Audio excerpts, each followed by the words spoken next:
শনিবার থেকে ফরিদপুরে শুরু হয়েছে ৩ দিনের পাটজাত পণ্যের মেলা। মৎস্য ও প্রাণী সম্পদ মন্ত্রী মোহাম্মদ আব্দুর রহমানকে সাথে নিয়ে এ মেলার উদ্বোধন করেন বস্ত্র ও পাটমন্ত্রী জাহাঙ্গীর কবির নানক। মেলায় স্থাপিত ২৫টি স্টলে স্থান পেয়েছে পরিবেশ বান্ধব পাটের উৎপাদিত মানসম্পন্ন নানা পণ্য সামগ্রী। শত প্রকারের এসব পণ্য নজরও কাটছে ক্রেতাদের।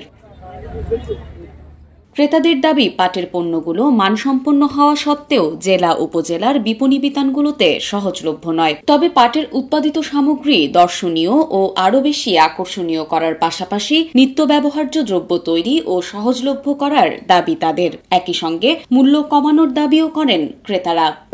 তবে আমার খুব ভালো লাগছে এই উদ্যোগটা, যে পাটের পণ্যগুলো এভাবে একসাথে দেখার সুযোগ পাচ্ছি এখানে। অবশ্যই আমি তো এটা আরো সবসময় চাই। উৎসাহ নিয়ে আসলাম দেখার জন্য। তো এখানে কিছু পণ্য দেখলাম, ভালোই লাগতেছে। জিনিসটা সহজলভ্য না, অ্যাভেলেবেল পাওয়া যায় না, এজন্য মানুষের আগ্রহ কম। যদিও পাটের পণ্য সামগ্রী উৎপাদনের ক্ষেত্রে ব্যবহৃত ফেব্রিক্সের মূল্য বেশি হওয়ায় উৎপাদন খরচ বাড়ছে বলে দাবি উদ্যোক্তাদের। তারা মনে করেন এসব পণ্য মানসম্পন্ন হওয়া সত্ত্বেও প্রচার প্রচারণার অভাবে পিছিয়ে রয়েছে।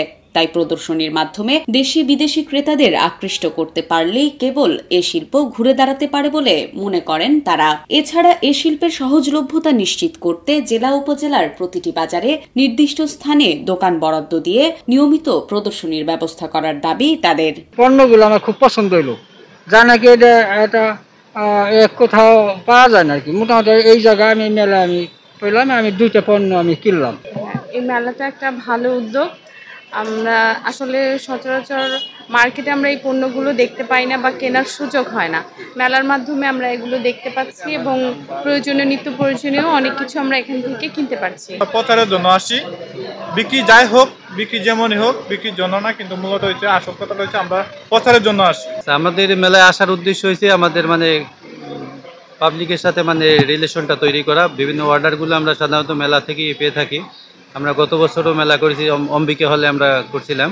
ফরিদপুরে যে মার্কেট আছে কিংবা ডিসি প্রশাসকের কার্যালয় আছে, এসপি কার্যালয় আছে, যদি এসব জায়গায় কোনো একটা কর্নার হয় তাহলে আমার মনে হয় অনেক সাড়া পাওয়া যাবে, খুব ভালো হবে। এই শিল্পের প্রসারে আইনগত ও সব ধরনের সহযোগিতা প্রদানের আশ্বাস দিয়েছেন বস্ত্র ও পাটমন্ত্রী জাহাঙ্গীর কবির নানক। তিনি জানান, পাটের তৈরি পণ্যের ব্যবহার বাড়াতে নানাবিধ উদ্যোগ নিয়েছে সরকার। এরই মধ্যে তার প্রভাব পড়তে শুরু করেছে। খুব শীঘ্রই আরো কার্যকরী ব্যবস্থা নেওয়া হবে বলেও জানান তিনি।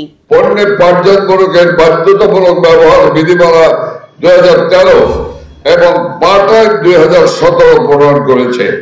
এই আইনগুলো সুষ্ঠুভাবে বাস্তবায়নে সংশ্লিষ্ট দপ্তর, প্রশাসন, জনপ্রতিনিধি সহ সকলের সহযোগিতা কামনা করছি।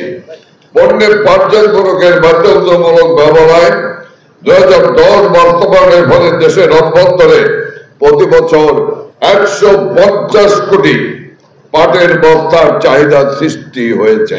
পরিবেশ রক্ষায় পলিথিন সহ ক্ষতিকর পণ্য সামগ্রীর পরিবর্তে পাটের পণ্যের ব্যবহার বাড়াতে দ্রুততম সময়ে কার্যকরী ব্যবস্থা নেয়ার দাবি সুনাগরিকদের।